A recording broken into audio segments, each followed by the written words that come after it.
Hello, it's the FD. Hey, welcome everybody back to another episode. With me, as always, is the king, the legend, the master of the game, the Aaron Ramsdale of five-a-side football at 8 to 9 at Harstown Park. It is Benu Suelinho de Jesus Bensal. Thank you for the intro. I was just literally scrolling through my phone to make sure I remembered the nickname. Yes. We gave that to you today, didn't we? That's honestly we. the greatest nickname ever. Me and you. Was it Benu Suelinho de Jesus? Benu Suelinho. Suelinho. Got to get the Suelinho. enunciation right. Suelinho. Suelinho. De Jesus. It's Nice. I like that. Yeah, man. I like that. That's what I'm going to put on a shirt. I'm going to get a Brazilian shirt for you because I decided that would be your name if you were Brazilian and a goalkeeper. I know, I can't believe I've got to wait till bloody VARmas for it now. It's ridiculous. I know, and yeah, that's going to be your VARmas present. So it's annoying as well that I said VARmas without even fucking thinking about it. It genuinely just came out as so disappointing. That's good, man. No, I really enjoyed that. I enjoyed that earlier. But yeah, I am actually going to buy you the Brazilian T-shirt, and I'm going to put Suelinho on the back. I genuinely would love that. I'd wear it I'm to going to do that, man. Once a month. Huh? I'd probably wear it to football once a month. It would be that. It would mean that much to you that you'd wear it to football once a month. Yeah, I think so. Maybe twice a month if you're lucky. I want to get you the one like I don't know. I could do it like bright green, with like the shoulder pads. I don't need that. Elbow pads. Yeah, so that's also an elbow, not a shoulder. Yeah. I hit my elbow into the shoulder. You know it is. Yeah, we're actually doing it on Teams today because, as you can probably hear from our voices, we're ill. We have both got man flu bad. I think Will came off a lot worse than I did though this weekend. Oh man, it was horrendous. Absolutely horrendous. There must be I think there's a norovirus sickness stomach bug going around, and wow, did I catch it? Oh my god. So you poor guy. Oh no, and I know she listens, and so I'm going to put in, a little sort of thing of she looked after me very, very well, did Selge. Like, she was sick bucket clearer. By the way, where are you sick? What do you mean, where am I sick? If you're like feeling a bit ill or a bit sick, maybe you've had a few too many sherries or whatever, where do you go to be sick? Well, I'd go to the toilet like any normal human. All right, okay, yeah. But what about like if you literally can't move? What do you mean if I can't move? I'd always move. If I'm going to be sick, no. If I'm sick, I need to go to the toilet. I can't be sick anywhere else. Oh, is it? Okay. So it's literally don't care going to the toilet and I'll throw it up. Yeah.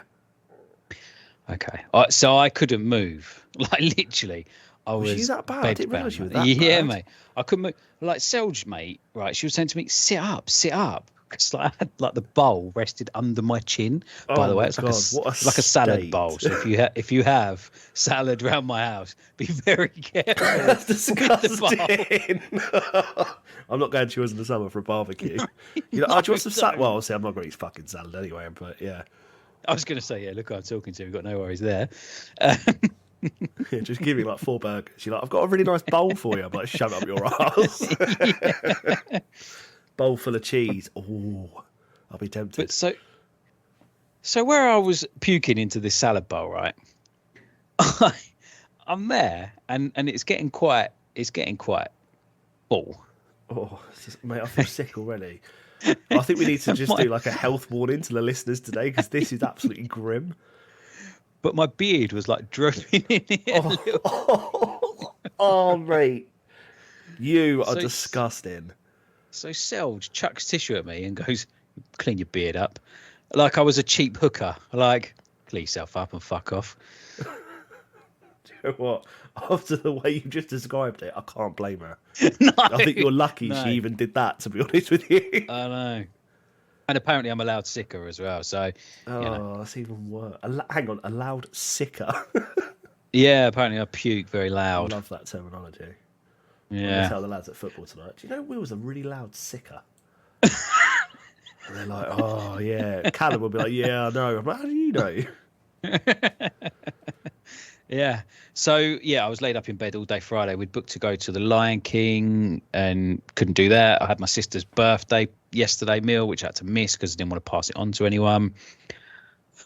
Yeah. So my weekend was just absolute dog shit. Oh, I'm sorry to hear, mate. Yeah, sorry to hear. How you doing? How you doing, G? Yeah, I'm all right. I'm not as bad as you. I wasn't sick. What happened? I was sick on Thursday night, but only like marginal amounts. It wasn't filling up fucking salad bowls full of sick really loudly, dripping down my. There wasn't beard, more than one. So there's not like a line of salad bowls filled with pew. Just like, where's Will? Just follow the salad bowls.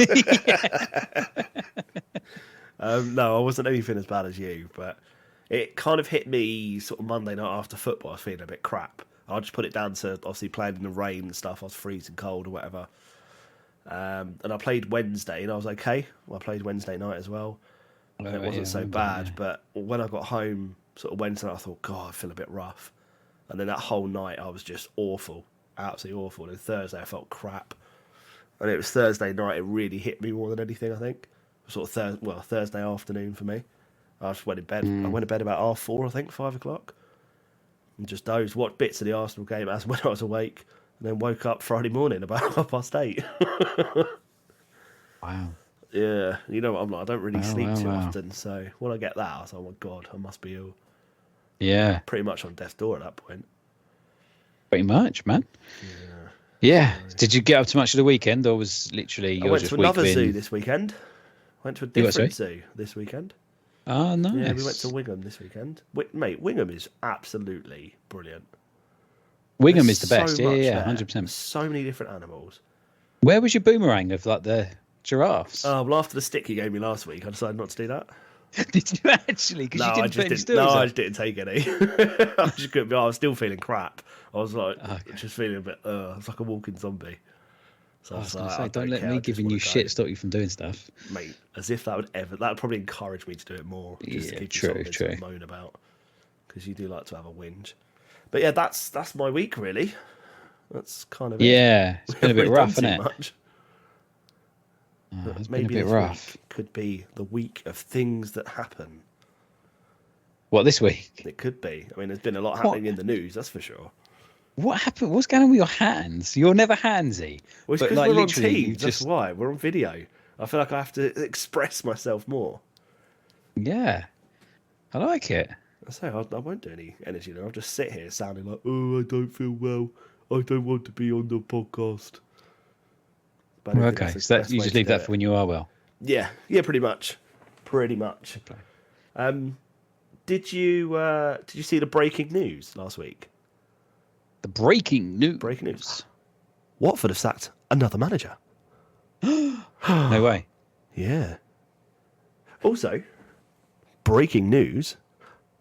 Barcelona have been caught cheating again. What? Yeah. Massive corruption.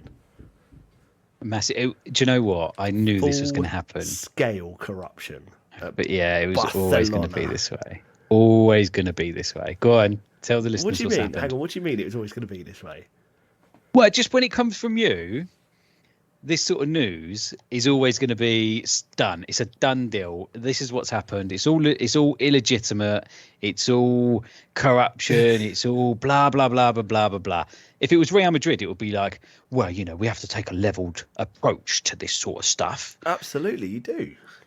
But when you're Barcelona and you've been caught cheating 100,000 times in the last year or two, you still break every rule.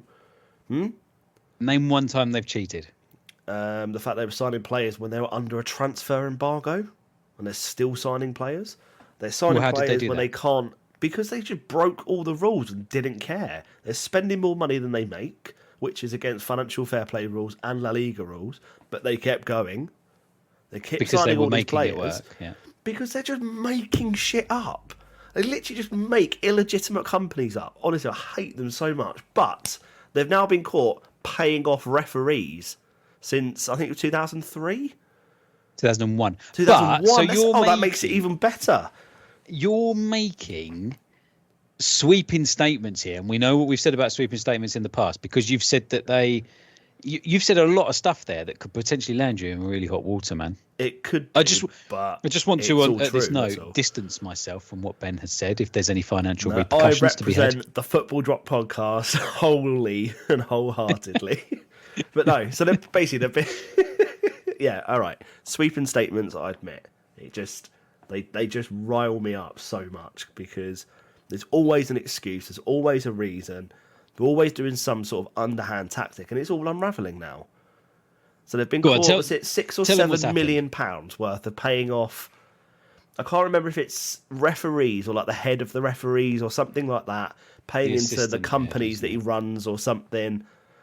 And then but it was all set around sort of big games and decisions where a bit more lenient toward Barcelona during those matches. Tell me that's not corruption, Will. Please defend the club that you love so much. You definitely get a semi every time someone mentions them in a good way. So, it's not quite like that, but it bloody feels it. I'm not going to lie. It bloody feels it. There's been no accusations of any favoured behaviour.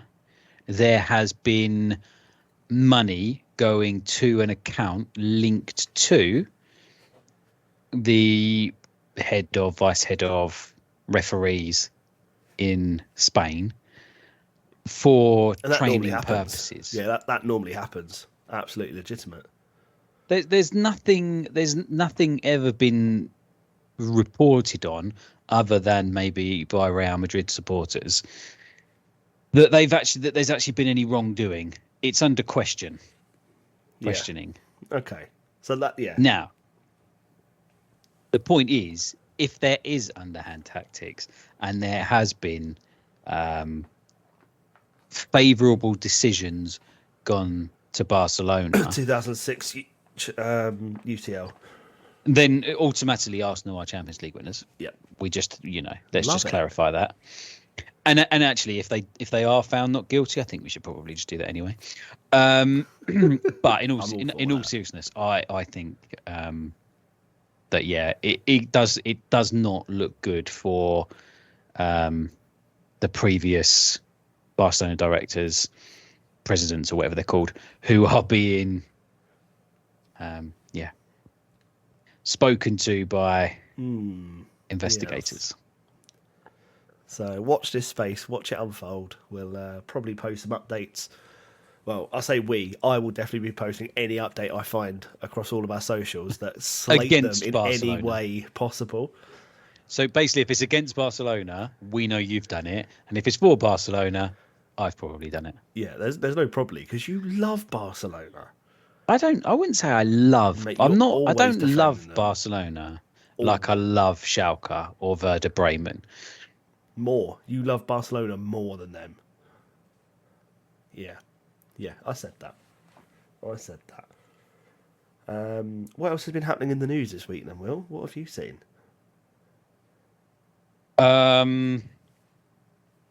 Well,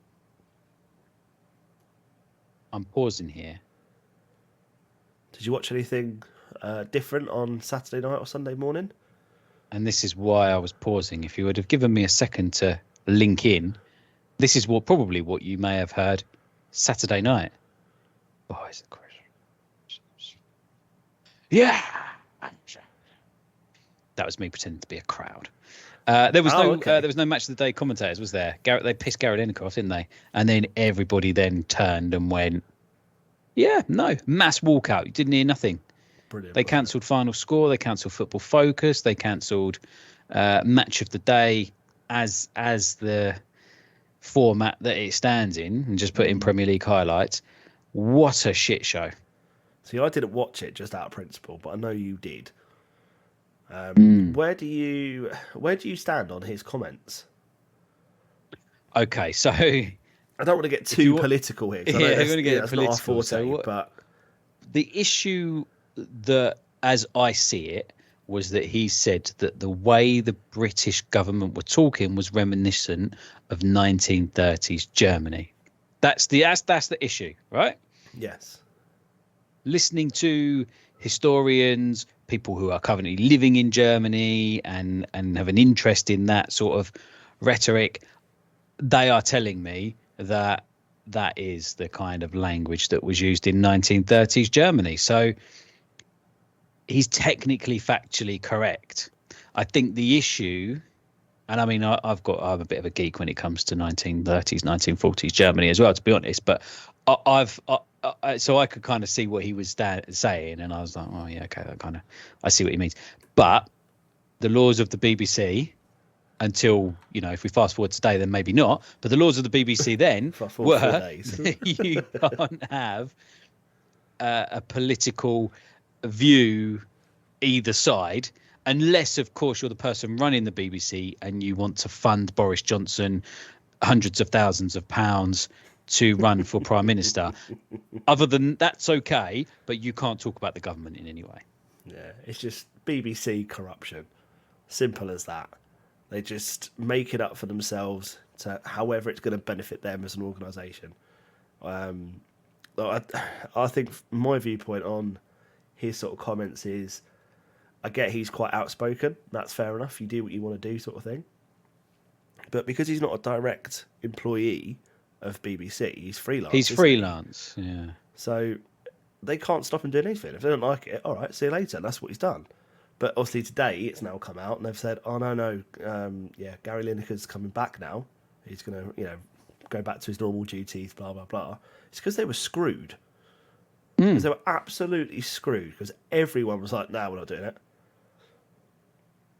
Literally, well, not literally everyone. There were two people who got quite thirsty.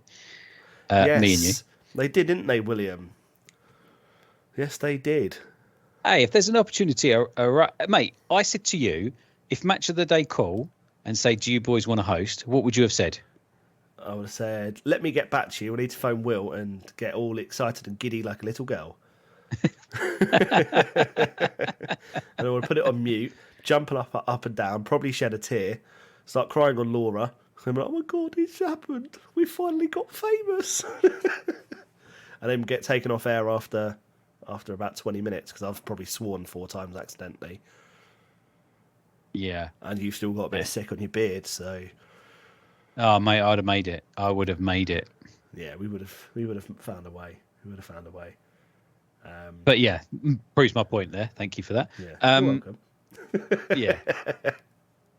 But yeah, they were royally screwed because everybody else is kind of freelance and does what they want to do and decided that they're not going to show up. But I think they're reviewing their social media policies, aren't they? Yeah. The BBC. They don't want to make themselves look like dicks, but they also look like dicks. They really do. A real sort of surprising one that came out of nowhere for me was the Burnley transfer embargo hit yesterday. Yeah, I don't think it's going to worry them too much, is it? I don't think there's anything to worry about if you're a Burnley fan. But no, I mean, they came out very quickly to just say, no, we know this was happening. We've unfortunately made a mistake with our accounts. They changed auditors or something. They filed something late, blah, blah, blah, blah, blah. But, they don't seem that concerned by it. No. There's no sort of panic like the Man City thing and Barcelona stuff that comes out.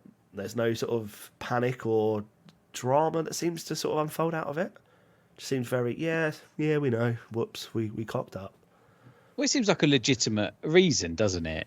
It is the worry, though. They are, 13 points clear at the top of the Championship, absolutely storming it. Yeah. I think they're 16 points above Middlesbrough in third, sorry. So, I think that's probably their only worry of shit.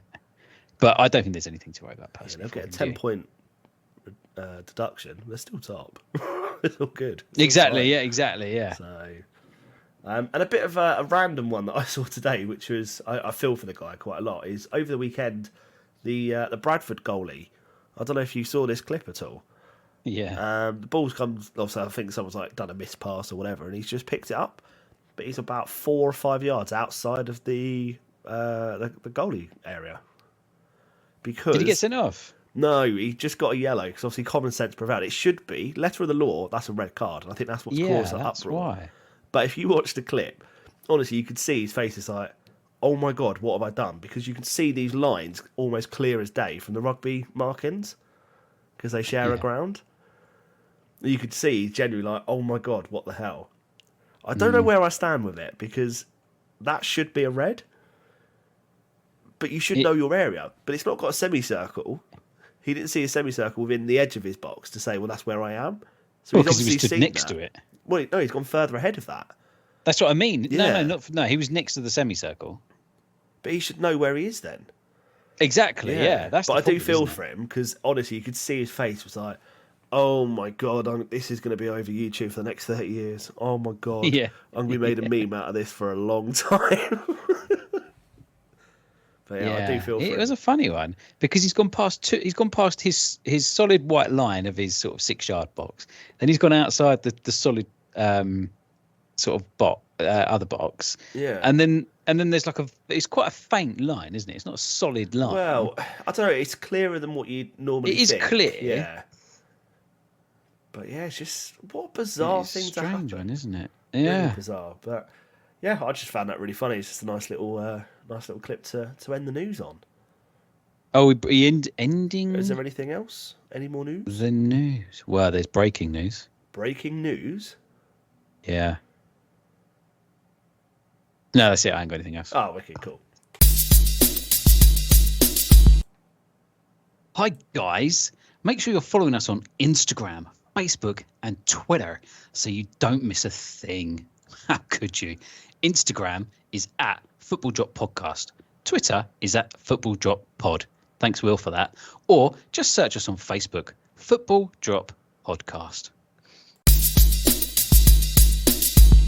So, I do feel like we need to go on a bit of a jet set. The weather's been a bit crap. It's been a bit rainy last week. We had a bit of snow. The wind has been abysmal. The wind has been awful. So I feel like we need to go somewhere slightly hotter, better climate. Do you know anywhere? Have you got a friend anywhere? I quite like Italy. Yeah? Do you like Italy? I like Italy. Should we phone a friend? Let's phone a friend. Should we see if he's available? He's always available for you. All right, let's try it. Guillherme, is that you? Guillherme! Guillherme! How's it going? Yeah, good. How are you? Cracking. Should we get into it? Let's go. Should we do the world's news, but just in a small part of Europe? Can do. Sweet. Should we start with Spezia beating Inter? No. On Friday. Yeah. Wow. Yeah. And then Udinese beating Empoli 1-0. Napoli, they did it, didn't they? They only went and beat Atalanta. I knew you was a bit debatable about that one, weren't you? Yeah, absolutely. Yeah. I obviously drew 0-0 with Lazio. Will's hometown Lecce lost to Torino 2-0. Don't know what happened there. Fiorentina beat Cremonese 2-0. Verona beat... no, they didn't. They drew with Monza 1-1. Sassuolo, you're not on fire today, are you? Sassuolo 4, Roma 3. God, and that was a late Gigi Wijnaldum to get the third. So yeah, good win there for Sassuolo. And then Juventus beat Sampdoria 4-2. And then you've got AC against Salernitana this evening. So Sampdoria, Cremonese on 12 points and Verona on 19. And Spezia, massive 3 points that was, to be fair to them, because they are now 5 points above Verona. And then Napoli are just 18 points clear of Inter. Wow. I don't know if you can hear anything in the background. No, we're good. Cool. I have my window cleaner cleaning my windows right by my face. So I wasn't sure. It's nice to know that good. They still have them in Italy. They have window cleaners. They do, yeah, obviously. Otherwise, who's going to clean the windows? Okay, not off put at all. So Bochum beat Köln 2-0. Leipzig beat Mönchengladbach 3-0. Massive result. I love the Bundesliga, man. Mate. It's goals galore, isn't it? It is goals galore. Are you ready for this one? Bayern 5, Augsburg 3. Wow. Cancelo scored his first goal for them. Yeah, absolute scenes at the Allianz Arena. Hertha Mainz 1-1. Frankfurt Stuttgart 1-1. Schalke, massive draw at home to Dortmund 2-2, which does put Bayern back on top, but a huge result for our boys at Schalke. Freiburg beat Hoffenheim 2-1. Freiburg doing good things down there. Leverkusen, unfortunately, got a 3-2 win over the legends that are Werder Bremen. No. I know. And Wolfsburg drew 1-1 with Union Berlin, which so a lot of teams dropping points around the top there. So that's Bayern 2 points clear now at the top of the table from Dortmund. Leipzig in third on 45 points, along with Berlin and Freiburg. So all to play for at the top of the league there. But you can see Bayern and Dortmund just starting to slip away. Schalke, they're 1 point away from Hertha, who are in 15th, and Stuttgart on the same amount of points as them as well in 16th place. Shall we go to the best? Let's go to the best. Best of the best. Go to the best. Barcelona 1, Bilbao 0. Rafinha, good goal that. But yeah, they got quite lucky there. Villarreal drew 1-1 with Betis. Sevilla 2-1 winners against Almeria. Mallorca drew with Sociedad 1-1. Valencia beat Osasuna 1-0. Celta Vigo, massive 3-0 win against Vallecano. Oh, wow. Where'd that come from? Where did that come from? That's what I was going to ask you. Probably from their players, I'd imagine. Yeah, probably. Elche beat Valladolid. No, they didn't. They drew 1-0. You are shocking today. Absolutely shocking. It's really bad because I do check the results over the course of the weekend, and then I just have them in front of me. So what you're saying is you can't read the result correct? No. I read 1-1, said the names, forgot. Mental. Wow. So you thought, you know what, I'll just take a stab at what it was. I'll just take it. I mean, yeah. Real Madrid beat España 3-1. That's good. And Cadiz and Getafe drew 2-2. So, yeah, big things going on there. You've got Girona and Atletico going to kick off later on today. But Barcelona are top. 9 points clear. I think that's theirs. That's theirs now, isn't it? You know, you go 9 points clear. Not really going to catch up on that, are you? 20 points ahead of Atletico Madrid in third place. Wow. It's just the Barcelona Real show, isn't it, really? And then down the bottom, as I know you like to go, Getafe and Valencia are on the same amount of points in 17th and 18th. Almeria are on 25 points. Elche, or relegation Shay, are bottom of the table. Absolutely no chance. They're basically a Norwich. That is a sweeping statement. We don't like that on this podcast, do we? And Brest, yeah, but Bologna is no, he's a freelance. I'm a freelancer, aren't I? So okay. You try and get rid of me, you'll have no listeners, mate. Oh, okay. Sorry, Guy. I apologise. So Brest lost to PSG 2-1.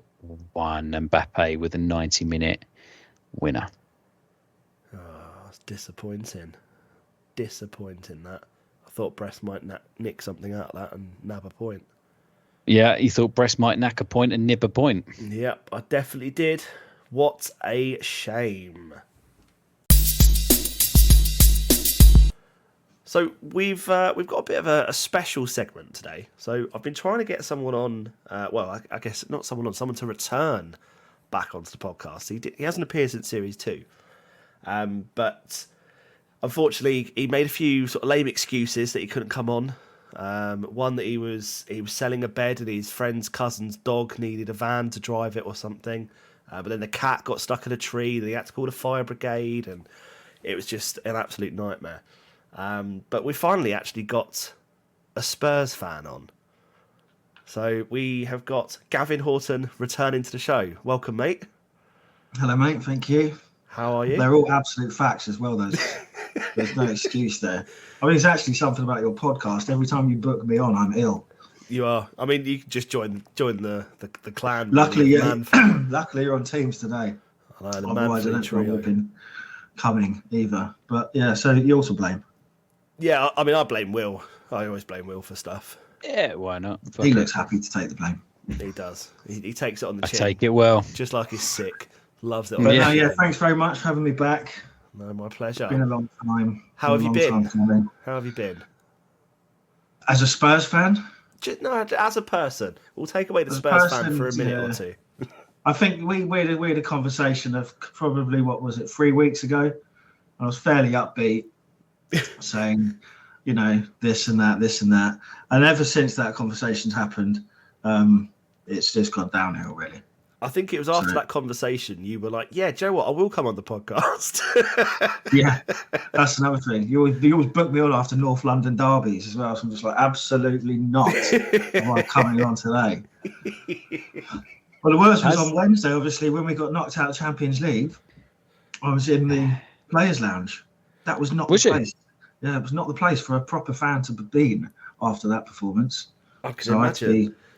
I had to be calmed down pretty quickly. So tell How'd you us get in all the about Players' it. Lounge? Yeah, I was going to tell us the whole story. behind Will said about my cousin's friend's dog. He knows one of the players. So yeah, my cousin's friend dog got us tickets and off we went up to the game. And sat in the Players' Lounge. Ben Davies. So what's the Players' Amazing. Lounge exactly? Is it the players that are obviously not playing? Do they go there before the game, after the game? It's for their friends and their family members, basically. So once they've come out of the seats that they sit in, they've got somewhere to go and sit and chill in the stadium, whilst the players are obviously getting changed and crying, and then putting on their tracksuits, and they come out. Obviously, the big ones like Harry, Sonny. I've been in there twice, and we've yet to see them. I think they've got boxes. So their friends and family sit up in a box up in the stadium somewhere, and they go up there.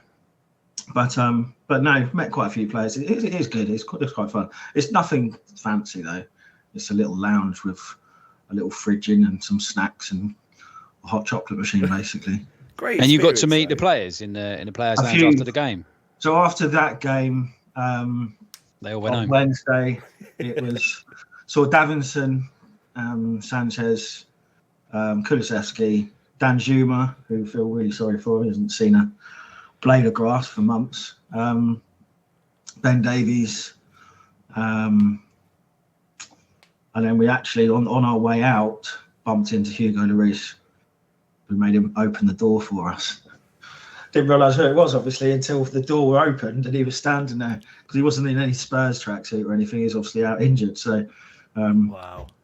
but no, nice experience, but probably not one that you want to have when you've just crashed out the Champions League. Oh, And did as you get well- knocked out? Yeah, you might not have known, Will, but I yeah, didn't. straight out of Europe. Yeah. But yeah, what was What even worse, we experience, sat in the though. lounge and they've got obviously the big tellies around with Sky Sports News, and that's plastered all over. Big yellow banners going all over the place. Tottenham crash out of the Champions League, and then they're plastering all the newspaper excerpts coming out the next day. Spurs out with a whimper, and yeah, so wasn't fun. And then, of course, with a night game, you don't get back in till about 2:00 in the morning. No, that's the worst thing about going those sort of midweek and night games. It's like, I know Will and I have done it a few times for sort of Europa League, and it kicks off 15 minutes later as well. Yeah. So you either have to sort of miss 10 minutes of the game to make sure you get your train back, because obviously it just like the queues are horrendous, and then you get stuck at Ashford on the way home, and it's just a nightmare. Yeah, so we drive to Walthamstow and then either get on a train or we got an Uber. Fair enough. That's not too bad then.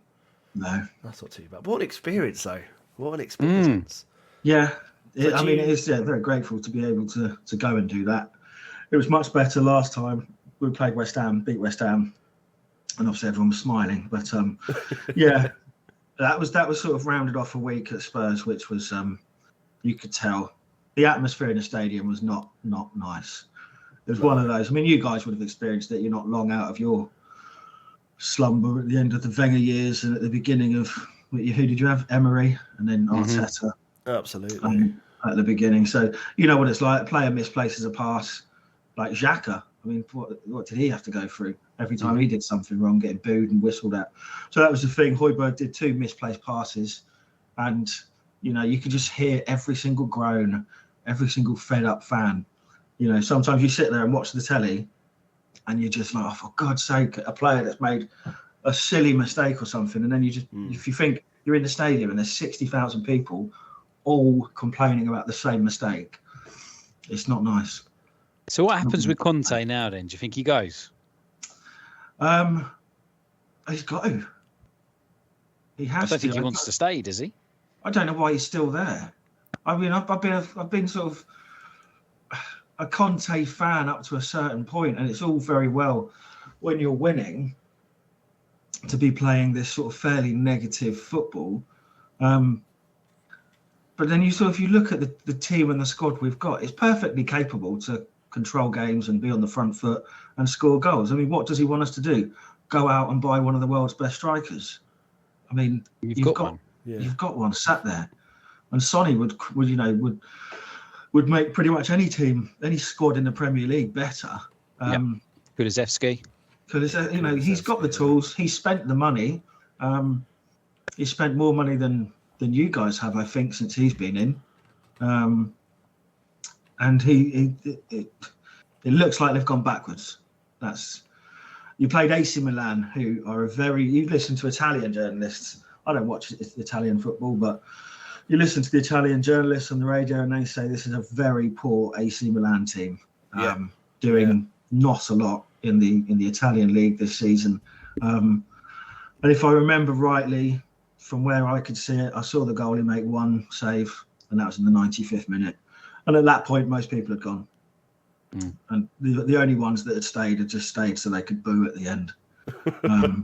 It does feel like a very negative place. But, I mean, the one thing I sort of noticed, obviously, I don't really, as you can imagine, being an Arsenal fan, I don't follow Spurs too much. But, obviously, Conte, when he went back home to Italy for the operation, you had, is it Christian Stellini? Is it your assistant? Yeah. He came in, obviously got a few wins and stuff, and kind of got a bit of a bounce going and a bit of a sort of feel-good factor there. But even in the press conferences, he seemed quite happier, like a lot more happier, a bit more upbeat. As soon as Conte was back, I was watching the interviews on Sky Sports, and it just all of a sudden you think, oh, he's back. I don't know whether you felt the same as a Spurs fan, or is that just me being a bit, over Arsenal biased, perhaps? I don't know, but it just felt like a real, negative vibe. Think, oh, he's back. Here we go again. Yeah, I mean, Stellini's obviously got his own way of dealing with the press and that. I don't really think much has changed. And funny enough, I mean, you can laugh, but Antonio Conte was put forward for Manager of the Month. Yes, for I the did 4 see or 5 games that he missed, that Spurs obviously did well enough to be voted Manager of the Month.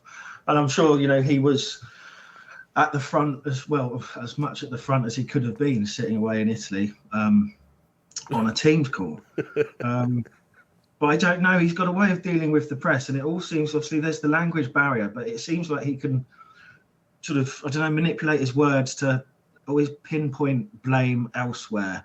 It's always someone else's fault, and he's very. Just the other day, he's always said about Jed Spence. He never gave Jed Spence a chance. And he's now out on loan at Rennes and playing very well by all accounts. And Danjuma, what's the point in hijacking Everton's last-minute deal of Danjuma for him to play, 16 minutes against Preston North End in the Cup? Yeah, it's ridiculous. He's not played. I think he might have had a few minutes the other week, but he hasn't given him a chance. And it's not like we're scoring loads of goals or anything like that. You would have thought he would have tried something. And what he said the other day was quite telling, because he always said it about Jed Spence, and he said it's a club signing. It was a club signing. It was nothing to do with me to say, I didn't want him, I'm not going to play him. And that's just how it feels with Conte. It's either his way or he throws his toys out the pram like a little kid, doesn't want the toy, not going to play with the toy can go in the bin. Yeah. I think a lot of people have had enough with sort of him in general, his press conferences, and certainly his style of play. It sounds like you have as well. So he's going. What happens with Harry Kane? I mean, I'd pack his bags for him. Wow, would you? He deserves so much better. I mean, he signed, he sort of shot himself in the foot back when we were doing well. And he signed a very long contract. I forget how long it was, 5, 6, 7 years, something like that. So he did shoot himself in the foot there because he was then tied to the club. And a contract is a contract at the end of the day. He would have been allowed to go to Man City if Man City had paid the money that Daniel Levy had said. And I think for Harry Kane, it's not, and it's that stage in his contract as well, where he still had 3 years left to go, or however 4 years maybe, 150 million. They would have signed him. He would have gone. They would have done the deal, but they weren't offering that, and so we kept him. He's now got 1 year left on his contract. I'd love him to stay, but if someone comes in and wants to offer the money, then I'd let him go. Can't really hold on to him for too much longer. No, it's one of those, isn't it? Where, if he hadn't signed that contract, what would he have done? Where would he have gone? Why is he still there? Why hasn't he left? But I guess what you're saying about that contract is that very reason. So we said about Sonny, we said about Kulusevski, we said about Harry Kane. What about Richarlison? What happens with Richarlison? Because I don't know if you know this, you might do. He scored 2 goals for Tottenham. Both of them were against Forest, and both of them he took his shirt off in celebration, and both of them he was actually disallowed because he was offside. So what's going on with him? What happens? Well, I guess it's another tough one, isn't it? I think with Richarlison, there was a hope. There's all, I would say, actually an expectation that he would contribute this season. He has very little. I mean, he's still. I mean, Everton fans said this. They said, like, you hate him until he plays for you, and I think he is still. Whilst I admit he hasn't got the Premier League goals. He might look like a bit of an idiot from outside of point of view, but Spurs fans still love him. I think he puts everything in, and I think he will succeed. And I don't know whether or not there was an element of buying Richarlison, which is a nod to Harry Kane that we've got the replacement. He's going to be our next striker. You've got this 12 months to sort of bed in, and then Harry Kane's off. I'm sorry, have I just heard that right? You're comparing Harry Kane to Richarlison right now? Well, no, I'm not comparing. He's not comparing, no. You've bought a striker for £60 million, and your number 9 has got 2 years left on his contract. But you're essentially replacing Harry Kane with Richarlison. Surely there's anyone. You can't replace Harry Kane, can you? No, of course you can't. But you got to get someone as close to it as possible. I mean, or a youngster that you think can eventually sort of fill in the gaps. So, have you got anyone like that coming through? We're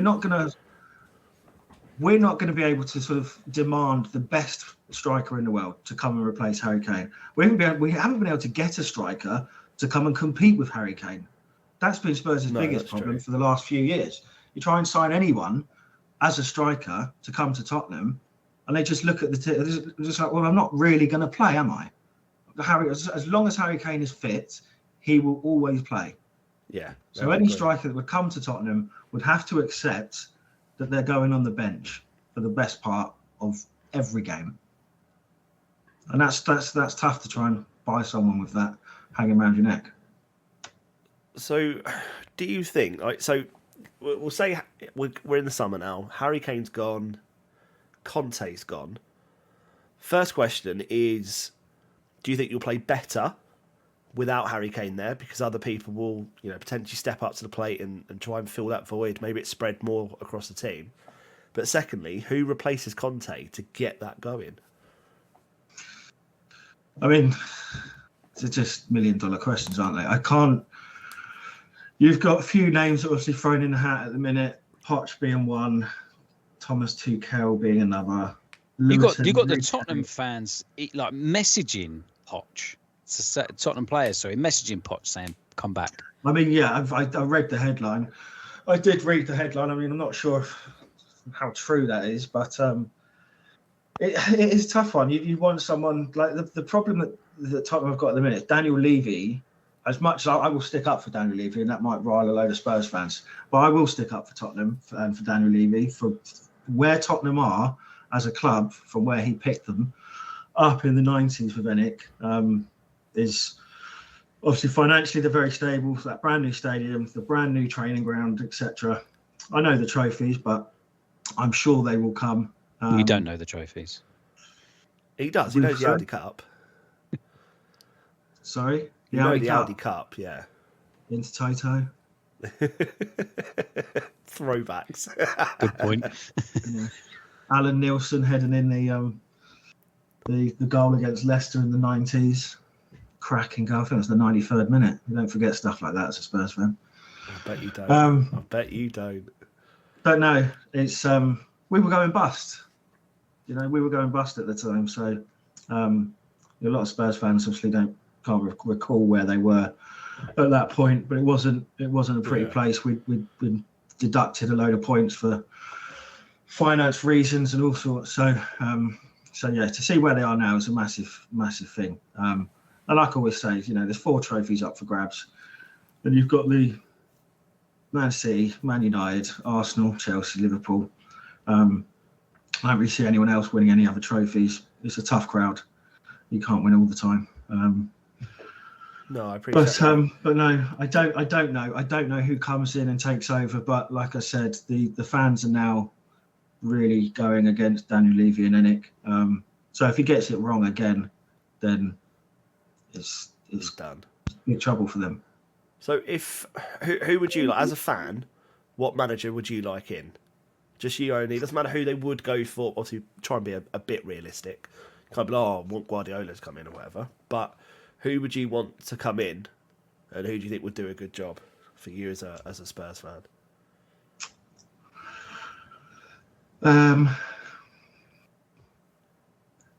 It's a hard one because obviously I was a huge Pochettino admirer.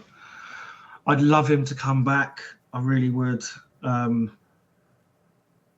if he comes back and it doesn't work, it's devastating again. I don't know. I don't know if Thomas Tuchel was a bit too, again, defensive.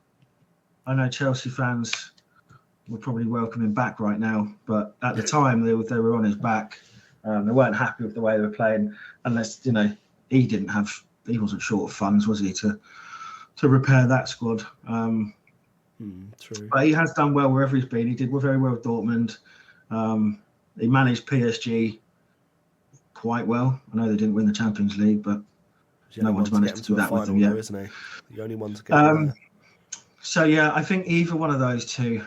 I do think either one of those two. I know Luis Enrique again has been,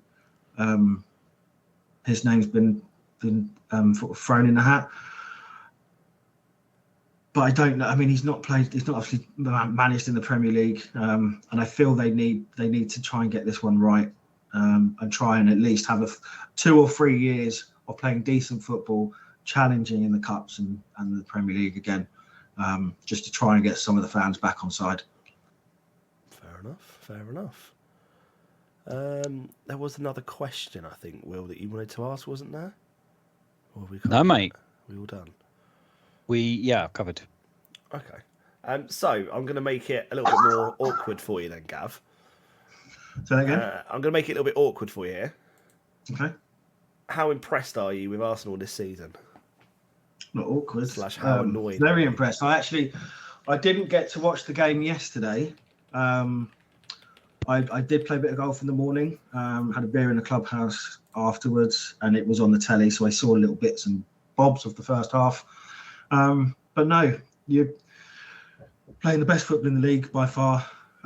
Deserve to be where you are, and I just wish you all of the bad luck from here on in. Really, I'm talking broken legs.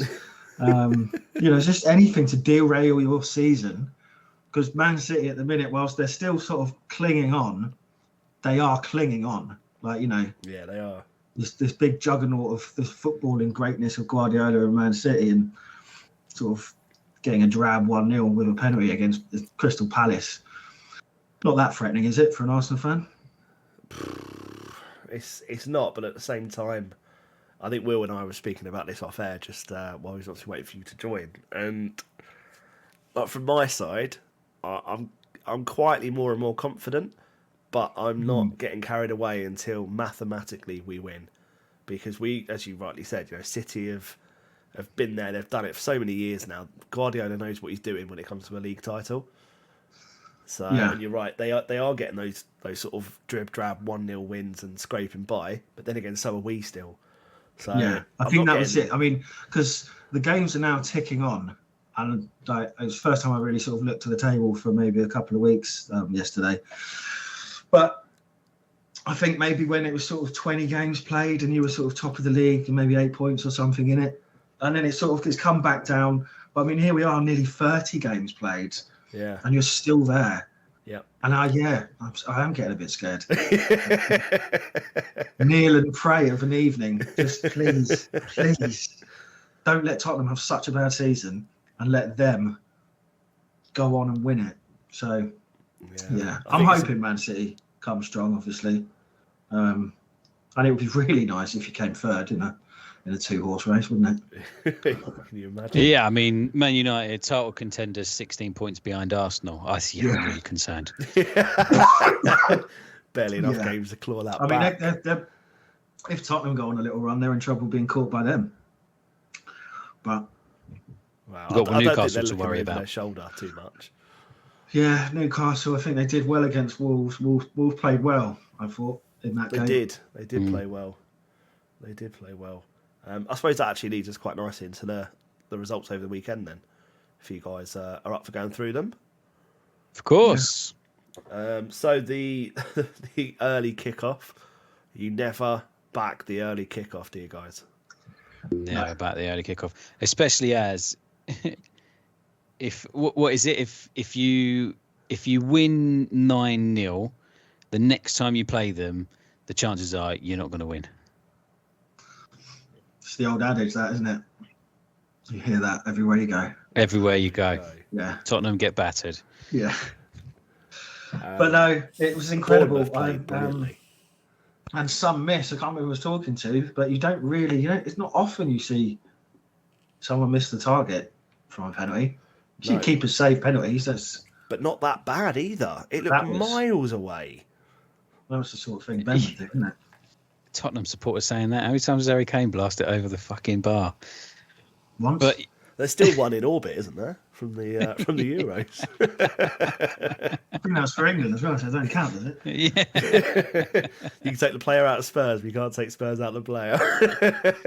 Big 1-0 win for Bournemouth, though, wasn't it? Massive. Huge. Yeah. And it just makes the bottom of that table just so much more interesting still. Yeah. Like, and Southampton got a good point as well, didn't they, yesterday? 13th, where...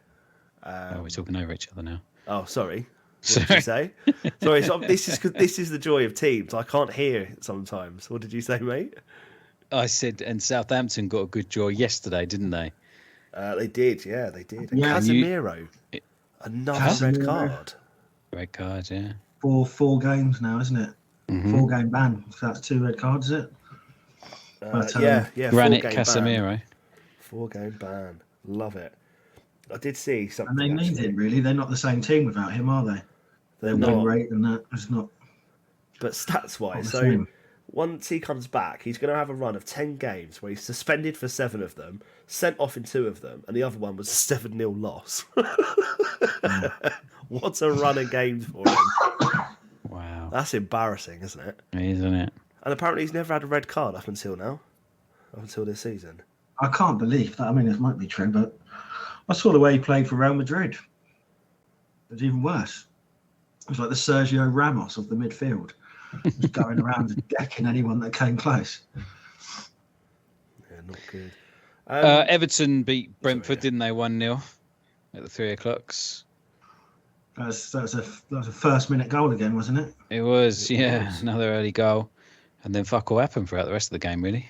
Sounds about right for Everton Brentford. But no, good 3 points for them. It's just, I mean, I actually quite like Sean Dyche. Obviously, don't really like Frank Lampard, so all the time he was in charge, I was loving the Everton losses and sitting in the relegation zone. Yeah, But, Benji's a fan of them going down, isn't you? Do you know what? I'm torn now because I really like Sean Dyche. Oh, you like Sean Dyche as well? Yeah, I think Sean Dyche, he's a proven Premier League manager, isn't he, Will? So Yeah. Leeds drew with Brighton 2-2. just swiftly move on. Do you know what? I'm surprised at that result, actually. I thought Brighton would do a bit better. I think you've got Leeds on a new manager bounce, and with the lower colour clubs, that doesn't tend to be that they're going to go in and win a few consecutive games. They're going to get a couple of draws. They're going to do what they're doing. Good to see Bamford get on the score sheet. I know it was a wicked deflection, but that was quite a nice little goal for him. Yeah, that's a good to see morale him back in booster for him, action. isn't it? Yeah, good player. I like Bamford. And I saw McAllister being linked to Arsenal because I think because of who I follow and everyone's linked to Arsenal, but they were quoting figures of 60 million. I mean, if Enzo cost 105, McAllister's got to be 145. But it depends on the contract, doesn't it? If he's only got 3 years or a year left in his contract, then he won't. So, but that was a weird one on the Brighton players that you guys are stealing. You're like Liverpool were to Southampton all those years ago. Yeah, you know what? Yeah, we are doing Trossard, that lately. Moses Caicedo. So Moses Caicedo signed a new deal. Yeah, he did. I'm sure yeah. there's still probably a little clause in there that says, if Arsenal come back, can I please go? Yeah, I'd imagine that. I think that's I need to protect the transfer fee there, so bump him up for another year, higher salary and stuff. I'll stay to the end of the season, but yeah, then make Arsenal pay. But yeah, no, you're right. That's weird, actually. Like, we signed a couple of players now from Brighton. They seem to be doing pretty well. So yeah, I'm up for that. Keep going. Trossard was a bit of a no-brainer, really, wasn't it? 20 mil, 25 mil, something like that. I think it goes up to 30. I think with like fees and bonuses and stuff like that. But like I wasn't a big fan of it. I thought, I don't really know. Kind of does a job for half a season, maybe a season or whatever. But the way he played at the weekend, like a hat-trick of assists in the first half, he was just unplayable. Was he? Just brilliant. Just whipping it in from that left side every time. Just swapping positions with Martinelli in the centre and the left between the two of them. It's just what Martinelli and Jesus does. And I thought, this is brilliant. So yeah, Trossard was great. Martinelli was great. Saka again had a fantastic game. Thomas Partey, man, controls that middle of that park so well. Yeah. I mean, I don't want to keep banging on about it too much. Bedding in, like Thomas Partey, he didn't have a great first season with you, did he? He was injured a lot, though. That's the problem. He was very start-stop. He when did, he got on a game, he was all right, wasn't he? He didn't play massively well, did he? He wasn't the best, but this season, I mean, how long have you had him for now? 3 years? Nah, 2. No, this is second season. Second season, isn't it? Is it? Yeah. Yeah, it's only his second season. I think, did we sign him in January? I don't think so. I think it was summer. summer. Yeah, so I'm sure it's only his second season. But because he's staying fit for longer, he's getting a run of games, he's used to it. Obviously, he's had a year to bed into the way we play as well. I think all the players have generally lifted as well, so I think it makes everybody better because of that. Yeah. Absolutely quality performance in that 3-0 win. Fantastic 3-0. But I don't want to take it away from us too much, but Fulham weren't the same Fulham we've seen this season, though. Without Paulinho, they're nothing, are they? He really holds that team together. Yeah, he really does. They just seem completely out of shape, out of sorts. I mean, they had a few sniffs of chances, but nothing, sort of anything to be sort of concerned about. Right? I think they hit the post once or hit the bar, but I still wasn't that concerned. I thought, that was all right. So it's just a whole different mindset. City got 3 points to keep us at 5 away with a Haaland penalty. They did.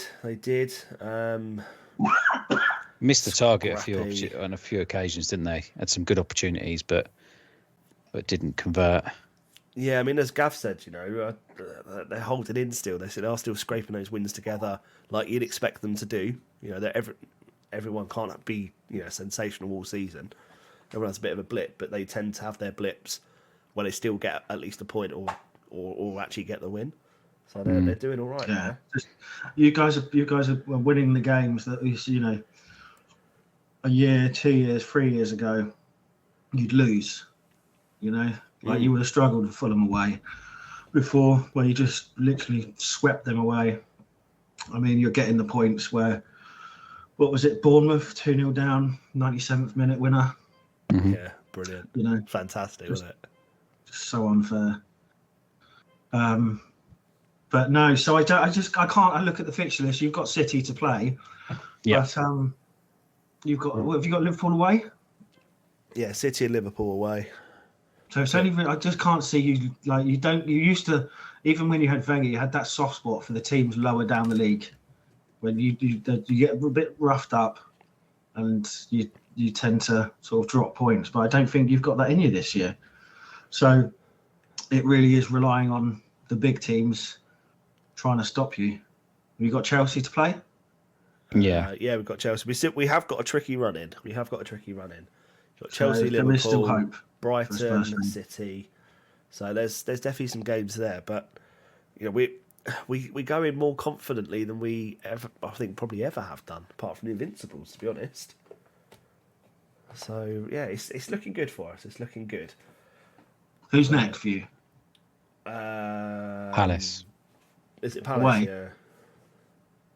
Palace away? No, Palace. We're at home. Yeah, so that was that. I think Palace at Selhurst Park is a completely different animal to Palace coming to your ground. Yeah, they're like Forest, apart. aren't they? Forest are very good at home, but away they're just nothing really. But yeah, talking of Forest, you guys beat them 3-1. Yep. At the Armitage Shanks Arena. I think I didn't. I tried to go to that one. I didn't. Couldn't bring myself to pay the money, to be honest. Gutted, I bet. Yeah. But no, so it seemed fairly easy. Certainly the first half they were on top, and obviously, as you pointed out, Richarlison got that goal rudely taken off of him by the. He was offside. The width of his pubic hair, I think it was. He did take his shirt off though, so that was nice. Seeing him celebrate twice.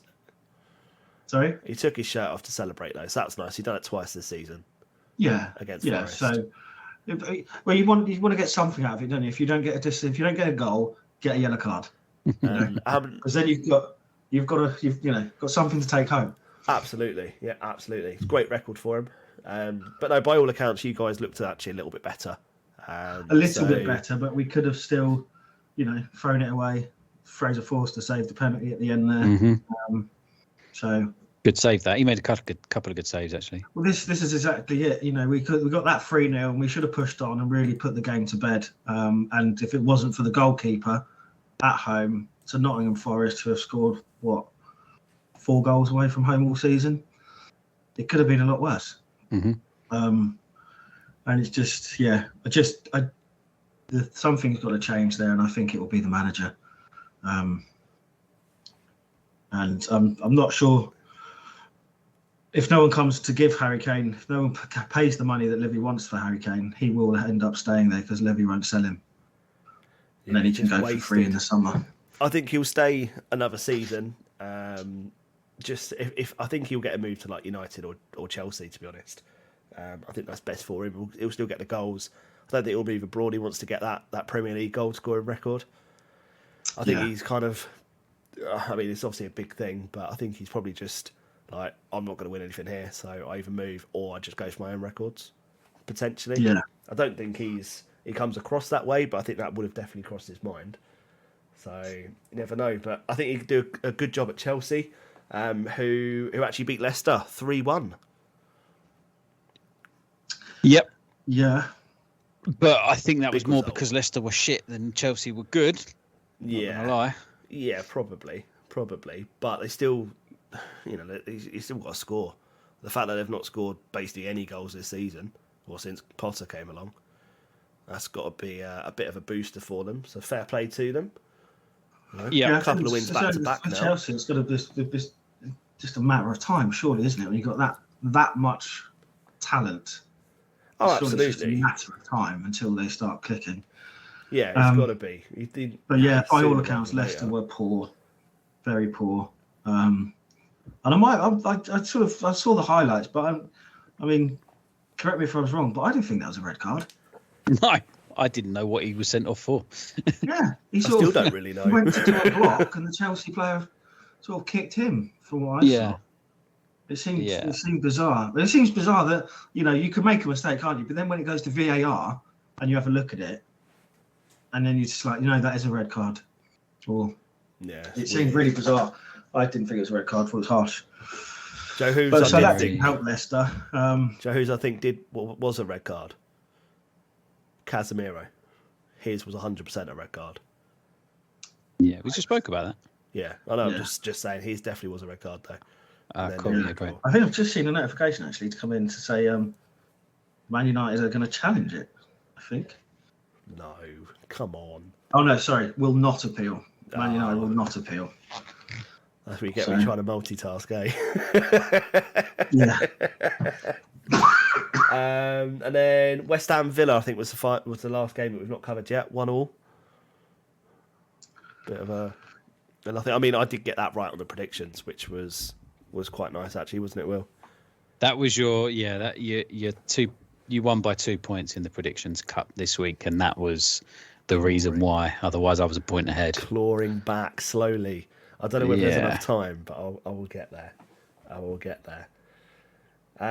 Just a final thing, because we are sort of running out of time here now. Quick fire questions for you, Gav. Who's your bottom three to go down? Bottom three to go down. I think Southampton.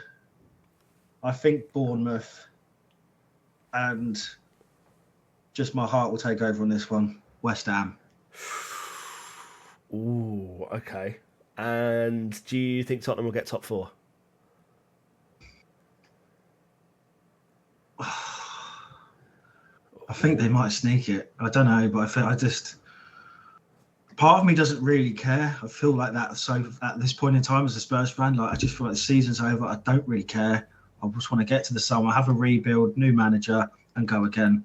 And I think we're seeing one of the benefits of not being in the Champions League with you guys, having that sort of freedom to really push on in the league with your strongest sort of squad playing every Saturday. So I don't know, but I think for that reason, they might. And also, we've got Liverpool, Man United to play. But other than that, I know every game's a hard game in the Premier League, but we're not going away to the Emirates. We're not going away to City. We're not going away to Chelsea. Games that we would probably never, well, apart from City, we seem to have managed to do all right against them. But games that you probably wouldn't think we'd get any points from. So in respect to that, we've got a relatively simple run-in. Fair enough. So yeah, go on. Yes, they'll get top four. Fair play. I appreciate and admire the hopefulness in your voice there. Sorry, that wasn't so quick fire. No, Gav, it's been a pleasure having you on today. Thank you very much. Cheers, mate. Thank you. I just need you to remember to hashtag drop the pod this week. Make sure you tell your Drop the friends. pod. Tell your dentist, your doctor. Tell anyone, really. Oh, yeah, I'll probably be at the doctor's soon, actually. I think we all will be at this point. I'll let them know. Yeah. 3 out of 4 corners of the waiting room. But no, it's been a pleasure. Thank you very much. And Thanks, mate. I'll catch you soon. Will, as always. No worries. See you next week. Cheers, boys. Thank you. Cheers, guys. Take care, guys. Hi, everybody. Thanks for listening to today's episode. Please, if you can, give us a 5-star review on your podcast provider and help us to hashtag drop the pod.